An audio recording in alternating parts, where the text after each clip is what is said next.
देश में कोरोना के बढ़ते मामलों के बीच प्रधानमंत्री मोदी ने हाई लेवल बैठक की। कोरोना और फ्लू से निपटने की तैयारियों समेत कई पहलुओं की समीक्षा की। मानहानि केस में आज सूरत कोर्ट में राहुल गांधी पेश होंगे। केस में आज ही फैसला आ सकता है। 2019 की एक चुनावी रैली में मोदी उपनाम पर दिए बयान के बाद केस दर्ज हुआ था। भगोड़े अमृतपाल को पकड़ने के लिए तलाशी अभियान तेज हुआ है। पंजाब पुलिस ने लुकआउट नोटिस जारी किया। अमृतपाल की पत्नी से भी पूछताछ की गई। उमेश पाल हत्याकांड केस में फरार अतीक की पत्नी शाइस्ता की तलाश में एसटीएफ ने छापे मारे। इनाम को 25,000 से बढ़ाने की तैयारी है। असद की तलाश जारी है। रूस यूक्रेन महायुद्ध पर अमेरिका का बड़ा दावा। कहा नए और बड़े हमले की फिराक में है रूस। यूक्रेन के लिए काफी अहम रहेंगे आने वाले कुछ दिन। यूपी के इटावा के जसवंत नगर में पुलिस ने आगरा कानपुर हाईवे से एक ट्रक को जब्त कर 6 करोड़ का 16 क्विंटल मादक पदार्थ बरामद किया। पुलिस को देख चालक फरार हो गया। बिहार के सीवान रेलवे स्टेशन पर ग्वालियर बरौनी एक्सप्रेस ट्रेन से कथित तौर पर विस्फोटक बरामद हुआ। गुजरात के राजकोट में चूड़ी के स्क्रैप फैक्ट्री में भीषण आग लग गई। इलाके में हड़कंप मचा। नोएडा सेक्टर 10 में एक निजी इमारत में आग लग गई। बिल्डिंग से कई लोगों को सुरक्षित निकाला गया। 2 लोगों को अस्पताल पहुंचाया गया। राहुल गांधी को संसद में नहीं बोलने देने के खिलाफ कांग्रेस प्रदर्शन करेगी। पीसीसी में प्रदर्शन को लेकर रणनीति बनाई जाएगी। आरटीएच के विरोध को लेकर आईएमए का बड़ा ऐलान। कंप्लीट शटडाउन जारी रहेगा। अस्पतालों में मरीजों को परेशानियां हो रही हैं।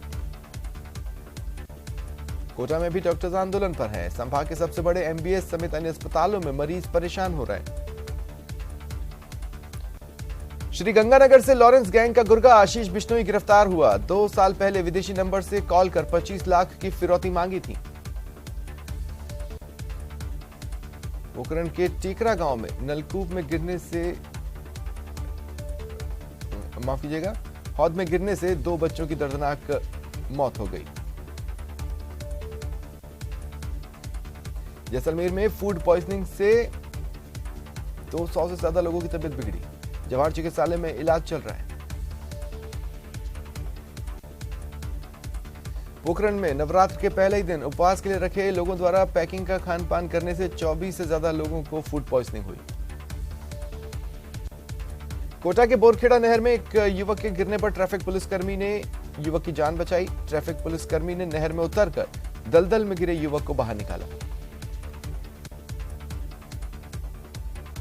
कोटा में गन साफ करते समय एक नाबालिग की आंख में छर्रा लग गया। आंख बुरी तरह जख्मी हो गई। गंभीर हालत में उसका इलाज चल रहा है। भीलवाड़ा में कई व्यापारियों की हत्या की नीयत से शहर में घूम रहे एक युवक को पुलिस ने पिस्टल और 5 जिंदा कारतूस के साथ पकड़ा। सीकर जिले की रिंगस थाना पुलिस ने अवैध हथियार के साथ एक शातिर बदमाश को गिरफ्तार किया। एक पिस्टल और जिंदा कारतूस मिला। कोटा के नया नोहरा इलाके में कोबरा आने से हड़कंप मचा। इलाके के लोग घरों के बाहर निकल आए। आनंद फानर में स्नैक कैचर को बुलाया गया, जिसने कड़ी मशक्कत के बाद कोबरा का रेस्क्यू किया। राजसमंद जिले के नाथद्वारा के यादव मोहल्ला में शराब पार्टी के बाद 6 लोग भिड़ गए, जिसमें एक युवक ने चाकू से बाकी लोगों को घायल कर दिया। राजसमंद के केलवा थाना पुलिस ने 5 शातिर अपराधियों को गिरफ्तार किया, जिनकी निशानदेही पर 6 पिस्टल और 3 जिंदा कारतूस बरामद किए गए। नवरात्र के अवसर पर कटरा के श्री वैष्णो देवी माता मंदिर को भव्य रूप में सजाया गया है। रंग बिरंगी लाइटें, विदेशी फूलों से माता जी के दरबार को सजाया गया। विशेष प्रकार की लाइटें लगी हैं। यात्रियों के लिए भवन और पूरे रास्ते में बिजली, पानी और सफाई के प्रबंध हैं। आज नवरात्र के दूसरे दिन मां ब्रह्मचारिणी की आराधना हो रही है। शाम 6:20 तक पूजा अर्चना का शुभ मुहूर्त है।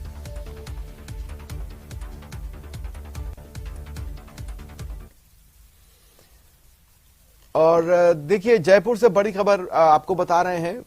राहुल गांधी के समर्थन में कांग्रेस एक प्रदर्शन की रणनीति तैयार कर रही है। दरअसल कहा जा रहा है राहुल गांधी ने खुद मीडिया से मुखातिब होकर इस बात को कहा था, जिसके बाद कांग्रेस के कई दिग्गज नेताओं ने इसे लेकर केंद्र सरकार पर हमला भी बोला। राहुल गांधी को संसद में नहीं बोलने दिया जा रहा है। इसी बात को लेकर प्रदर्शन की रणनीति कांग्रेस द्वारा बनाई जा रही है। कांग्रेस प्रदर्शन करेगी, लेकिन विरोध प्रदर्शन किस तरह का होगा, क्या उसका प्रारूप रहेगा, किस दिन करना है, किस तरह से करना है, इसे लेकर रणनीति बनाई जानी है। इसे लेकर पीसीसी में आज एक अहम बैठक कांग्रेस ने बुलाई है। जयपुर जिले के नेताओं को इस बैठक में बुलाया गया है। पीसीसी चीफ गोविंद सिंह डोटासरा और मंत्री प्रताप सिंह खाचरियावास ये बैठक लेंगे और प्रदर्शन की रणनीति पर मंथन करेंगे और कोशिश पूरी रहेगी कि आज ही रणनीति को फाइनलाइज भी कर लिया जाए। में आए हैं, दूसरे भी सारे जो जनप्रतिनिधि या पार्टी पदाधिकारी कार्यकर्ता जिनको भी आमंत्रित किया और जो जयपुर में सब लोग आएंगे। जो पार्टी प्रदेश अध्यक्ष जी का निर्देश होगा उस निर्देश के हिसाब से हम आगे की रणनीति बनाकर और पूरी ताकत के साथ में हम केंद्र की भाजपा सरकार के खिलाफ लड़ाई लड़ेंगे। राहुल जी के स्टैंड का हम समर्थन करते हैं। राहुल जी ने जो बातें कही वो बातें कहीं से भी ऐसी आपत्तिजनक नहीं है जिस पर किसी को माफी मांगनी पड़े, बल्कि किसी के अंदरूनी मामलों में दखल नहीं दिया, किसी को जाके अपनी बात कोई बहुत शालीनता के साथ में जिम्मेदारी के साथ में अपनी बात कही।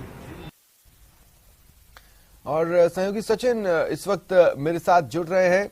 सचिन, पूरी उम्मीद है कि ये बैठक शुरू हो चुकी होगी और अगर सीएम गहलोत को आना होता तो अब तक आ चुके होते। मेरा सवाल आपसे यह है कि किस तरह की रणनीति पर मंथन किया जा रहा है? क्या कोई एक शुरुआती प्लान, शुरुआती थॉट एग्जिस्टेंस में आया है?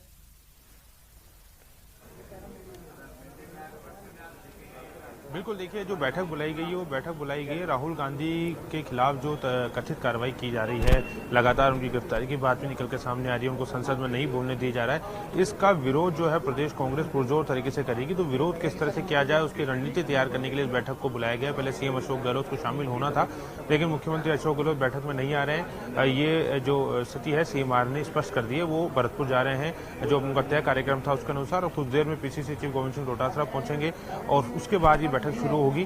तस्वीरें मैं आपको दिखा दूं कि अभी तस्वीरें देखेंगे कि तो पीसीसी में जो नेताओं के आने का सिलसिला है वो शुरू हो चुका है। नेता जो है बड़ी संख्या में पीसीसी पहुंच रहे हैं धीरे धीरे करके, और अब जैसे ही गोविंद सिंह डोटासरा यहाँ पहुंचेंगे उसके बाद ये बैठक शुरू होगी। हमारे साथ राम सिंह कसवा है, प्रदेश सचिव है पीसीसी के, उनसे बात कर लेते हैं कि किस तरह की बैठक होगी। राम सिंह जी, क्यों बैठक बुलाई गई है, क्या बैठक के पीछे एजेंडा है? केंद्र की जो सरकार है जो तानाशाहीपूर्ण तरीके से जो काम कर रही है और जो सरकारी जो केंद्र की एजेंसियां हैं उनका जिस तरह दुरुपयोग कर रही है, और लगातार विपक्ष के नेताओं को जो लोग भी उनके खिलाफ आवाज़ उठाते हैं उनके खिलाफ जो तानाशाहीपूर्ण रवैया अपनाते हैं, जिस तरह से ईडी सीबीआई का जो दुरुपयोग करके लोगों को तंग किया जा रहा है और बड़े नेताओं के साथ जिस तरह का व्यवहार ये कर रहे हैं, उन सब चीज़ों के खिलाफ कांग्रेस पार्टी के कार्यकर्ता, कांग्रेस पार्टी के लोग लगातार लड़ाई लड़ते रहे हैं। आपने देखा होगा पहले भी ईडी के जो जिस तरह से बर्ताव किया था मैडम सोनिया गांधी जी के साथ, राहुल गांधी जी के साथ, तो तब भी कांग्रेस पार्टी के लोग पूरी ताकत से लड़ाई लड़ रहे थे। और कांग्रेस पार्टी के लोग अब भी इस तरह की कोई भी हरकत ये करेंगे तो जो तानाशाहीपूर्ण तरीके से उनके खिलाफ कांग्रेस पार्टी के लोग लगातार लड़ाई लड़ते रहेंगे। दिलीप तुनवाल जी हमारे साथ है। तुनवाल साहब, कौन कौन बैठक में शामिल हो रहा है, किन किन नेताओं को बुलाया गया? सुना गया कि जयपुर के जितने विधायक हैं, विधायक प्रत्याशी हैं, तमाम लोग आएंगे, और कौन बैठक को संबोधित करने वाला है? देखिए, केंद्र सरकार के द्वारा जिस तरह से मुख्य मुद्दों से ध्यान भटकाने का काम किया जा रहा है, विपक्ष लगातार जेपीसी की मांग कर रहा है अडानी घोटाले को लेकर। इतना बड़ा घोटाला है और इसके ऊपर प्रधानमंत्री जी जेपीसी बैठाने की बजाय जो है कि मीडिया के द्वारा ये मुद्दा भटकाने के लिए राहुल जी को कभी संबंध दे के बुला रहे हैं, कभी उनके ऊपर किसी तरह के केस और जांच में बुला रहे हैं। ये सब जो विपक्ष के साथ में लोकतंत्र के अंदर जिस तरह लोकतंत्र की हत्या करके अलोकतांत्रिक तरीकों से ये काम हो रहा है, इसका विरोध करने के लिए आज ये बैठक बुलाई गई है।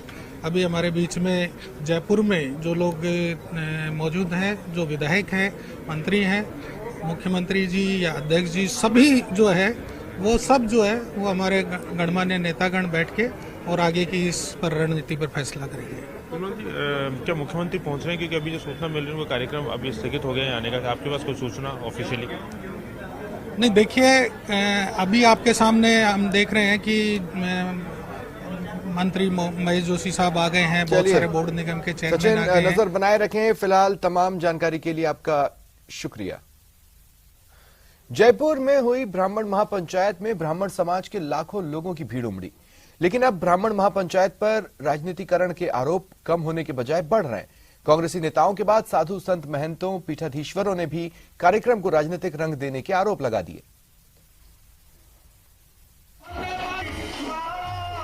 ऐसे सैकड़ों की संख्या में, और पहली बार ऐसा हो रहा है कि एक जाजम पे वो लोग बैठ रहे हैं। वीआईपी का कोई सिस्टम नहीं है। पहले राजपूतों ने क्षत्रिय महाकुंभ किया, फिर जाटों ने जाट महाकुंभ का आयोजन किया और अब चुनावी साल में प्रदेश के ब्राह्मण समाज के नेताओं ने ब्राह्मण महापंचायत करके समाज की एकजुटता को दिखाने का काम किया। ब्राह्मण महापंचायत को लेकर कार्यक्रम संयोजकों ने ऐसे किसी कार्यक्रम में अब तक की सबसे ज्यादा भीड़ जुटाने का दावा किया। दरअसल कार्यक्रम को लेकर आयोजकों ने पहले दावे किए थे कि ब्राह्मण महापंचायत में किसी भी प्रकार की राजनीति नहीं होगी। ये किसी राजनीतिक पार्टी की सभा नहीं है, ये कोई किसी फिल्मी स्टार का नजारा नहीं है, ये परशुराम जी का मंच है, केवल परशुराम जी का। और मैंने वादा किया था भगवान परशुराम के दर्शन कराऊंगा। निश्चित तौर पे 1 घंटे और रुको, आपको इस पंडाल में साक्षात भगवान परशुराम के दर्शन होंगे। ये हम इस तरह से वर्गीकरण करने लगेंगे तो फिर ये कहना भी अनुचित है कि वो एक विशेष वर्ग का मंच है। और दूसरा, अगर उसको वर्ग विशेष का मंच जैसे साधुओं का मंच कहा तो वो पूर्णतः साधुओं का ही मंच रहना चाहिए, फिर उसमें कोई दूसरी व्यवस्था। मैं समझता हूं इस पूरे आयोजन में किसी साधु से ही कुछ नहीं कहलवाया गया। इस पूरे आयोजन में मतलब कोई साधु संत ने कोई टिप्पणी करी हो, कोई मंच से कुछ बोला हो, एक भी भाषण दिया हो, तो मेरे को नहीं लगता कि ऐसा कुछ हुआ। ब्राह्मण महापंचायत के मंच से किसी भी प्रकार की राजनीति नहीं करने की सौगंध खाने वाले नेता ही राजनीति करते नजर आए, तो भला राजनीतिक पार्टियों के नेता कहां चूकने वाले थे? सतीश जी पूनिया की जिंदाबाद, सतीश जी पूनिया की जिंदाबाद, राजेंद्र जी राठौड़ की जिंदाबाद, राजेंद्र जी राठौड़ की जिंदाबाद। ब्राह्मण समाज से ताल्लुक रखने वाले कांग्रेस पार्टी के नेताओं ने महापंचायत पर ही सवाल खड़े कर दिए। कार्यक्रम में कांग्रेस के ब्राह्मण समाज के नेताओं को बोलने का मौका नहीं देने और कार्यक्रम का भगवाकरण करने के आरोप लगाए। अब कार्यक्रम को लेकर गलता पीठ के महंत अवधेशाचार्य जी महाराज ने भी कार्यक्रम पर सवाल खड़े किए। जिसने मंच का संचालन किया वो मंच संचालन बिल्कुल निम्न कोटि का था, जिसमें सबकी घोर उपेक्षा हुई और जो विषय ब्राह्मणों को पीड़ित कर रहे थे अब तक, उन विषयों पर एक भी चर्चा वहां नहीं हुई। कुछ लोगों ने चर्चाएं की, कुछ लोगों ने बातें उठाने की कोशिश की तो उनको बैठा दिया गया और वहां जो प्रबुद्ध जन हैं वो ठीक से वहां पहुंच ही नहीं सके। वहां उन लोगों के लिए बहुत सारी बाधाएं थी और बहुत सारे ऐसे लोग जो समाज को दिशा दे सकते थे वो लोग वहां नहीं पहुंच सके, ना ही उनको कोई अवसर मिला। बहुत समय से सबके मन के अंदर एक टीस और कशक चल रही थी कि ब्राह्मणों के साथ जो एक अच्छा व्यवहार जनमत के हिसाब से, प्रतिनिधित्व के हिसाब से, एक पोजीशन के हिसाब से जो मिलना चाहिए, जो महत्व मिलना चाहिए, वो नहीं होकर के दिनों दिन ब्राह्मणों की स्थिति के अंदर जो है निरंतर वास आ रहा है, घट रही है ये महत्ता। तो हमारी सबकी तो मंशा ये थी कि हमें ये महापंचायत किसी भी तरह की राजनीति से दूर रह करके सिर्फ ब्राह्मणों की एकता को बनाने के लिए, संगठन को मजबूत करने के लिए महापंचायत ये बुलाई गई। मैंने एक सौगंध खाई है कि मैं मेरे जिंदगी में कभी कोई चुनाव नहीं लड़ूंगा, मेरे बच्चे चुनाव नहीं लड़ेंगे, मैं मेरे समाज का सौदा कहीं पे भी नहीं होने दूंगा। ये आपसे वचन करता हूं और इसी वचन के साथ मुझे मालूम है आप लाखों की संख्या में जयपुर आए हैं। खैर जो भी हो, समाज के नाम पर लोगों को एकत्रित करके राजनीति नहीं करने की दुहाई देने वाले समाज के नेताओं के ऐसे बयानों से इस प्रकार की चर्चाएं होना लाजमी है। रोशन शर्मा, न्यूज़ 18 राजस्थान, जयपुर। खबर बीकानेर से है। एक सभा के दौरान शिव से विधायक अमीन खान ने असदुद्दीन ओवैसी पर सीधा हमला बोला। कांग्रेस विधायक ने एआईएमआईएम चीफ पर बड़ा आरोप लगाते हुए कहा कि हाल ही में हुई ओवैसी की सभा में पाकिस्तान का हाथ था। वे चाहते हैं मुस्लिम और हिंदुओं के वोट बांटकर विधायक बना लें। इन्हें बायतू, पचपदरा, चौहटन सीटें नहीं दिखाई दी। ये कांग्रेस को हराने के लिए सीधे शिव सीट पर पहुंचे।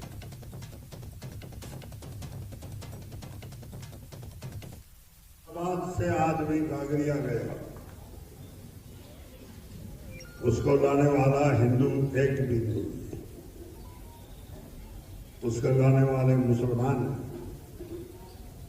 और उसने बखूबी मेरी खिलाफत की है कि हर सूरत में इस महल वाले आदमी को हराना है।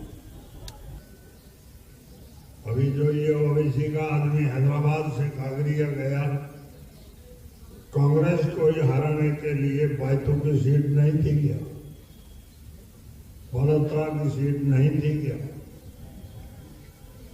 चौहटन की सीट नहीं थी क्या, ये शिव की सीट में क्यों गया? और जयपुर से बड़ी खबर है। टोंक जिले को जयपुर संभाग में शामिल करने की मांग उठी है। देखिए, एमएलए हरीशचंद्र मीणा ने मुख्यमंत्री अशोक गहलोत को एक खत लिखकर इस मांग को उठाया है। उन्होंने अपने खत में लिखा है कि अजमेर संभाग की जगह जयपुर संभाग में जिले को शामिल किया जाए, जिससे टोंक के सर्वांगीण विकास के लिए रास्ते खुल सकें, सर्वांगीण विकास हो सके। देखिए, टोंक जिला मुख्यालय से तहसीलों की दूरी अजमेर की तुलना में जयपुर से काफी कम है। ये इस बात का भी उन्होंने विशेष तौर पर खत में उल्लेख किया है। ज्यादा जानकारी के लिए बात करेंगे सहयोगी सचिन से।